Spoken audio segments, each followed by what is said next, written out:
Ayan guys, nakaluto na tayo ng tortang talong. Ngayon naman tayo ay magigisa ng kamatis. Ayan, maraming kamatis mga guys. Siyempre may bawang at maraming sili at sibuyas at mayroon tayong parsley.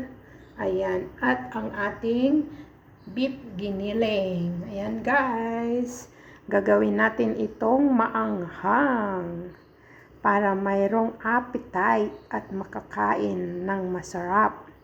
Ayan, ganado. Kasi pag maanghang, ganadong kumain. So, ayan guys, ang ating iluluto ngayon. Siyempre, pinapainit na natin ang ating mantika. Ayan guys. Ito po yung parsley ng Saudi. Ayan. Ang tawag nila dyan ay kusbara. Ayan.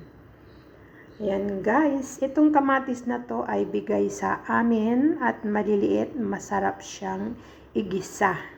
Ayan. Kaya naisipan kong maggisa ng kamatis. At maraming sibuyas. Ayan. Para masarap. At ang sili, ayan, super anghang yung sili na yan. Kahit green pa, maanghang na. Kaya, lalong sasarap ang ating kain dyan. Ayan, guys. At ito ang ating giniling. Ayan, syempre, galing yan sa ating ref. At ito'y ginisa-gisa ko na para ready na pagsahog-sahog. Ayan, medyo mainit-init na ang ating mantika. Kaya tayo ay magigisa na. Ayan guys. Malayo ang aking sandok. Ayan.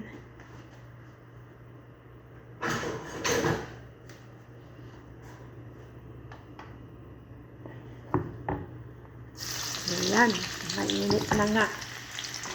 Ayan guys.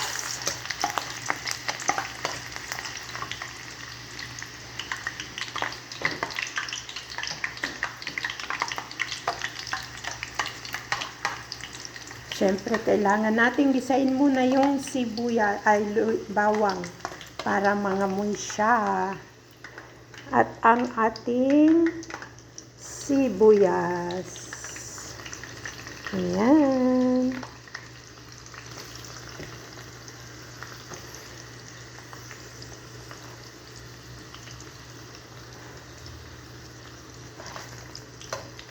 Ayan guys, pag naluto to, ipiplex ko sa inyo kung gaano kasarap. Ayan. So, dyan lang kayo mga guys. Tayo muna ay magluluto. At pag naluto na ay tatawagin ko kayo para kumain na. Kain na tayo. Ayan. Okay guys. Ayan guys. Nalagay na natin yung kamatis at sibuyas. At ang sili. Ayan. Pinagrambol-rambol na natin dyan. At pag yung naluto ay masarap. Ayan guys. Ito na guys, luto na ang ating ginisang kamatis with giniling. Ayan, nag-oily na siya. Ayan guys. Siyempre, pinasarap natin ito sa asin, paminta, at ang ating magic sarap. Ayan guys. So, ito, luto na yan guys. Pwede na itong iulam sa tinapay. Pwedeng iulam sa kanin. Ayan.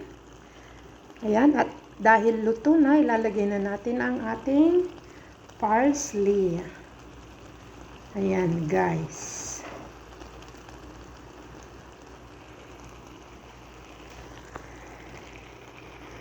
So, halo natin. Ayan, para lalong sumarap at lalong bumango. Ayan, ang parsley na yan guys ay maraming benefits yan sa ating katawan, syempre. Ayan. At dahil luto na, atin na siyang i-uop ang kalan. Ayan. Ayan guys. Shout out po sa lahat.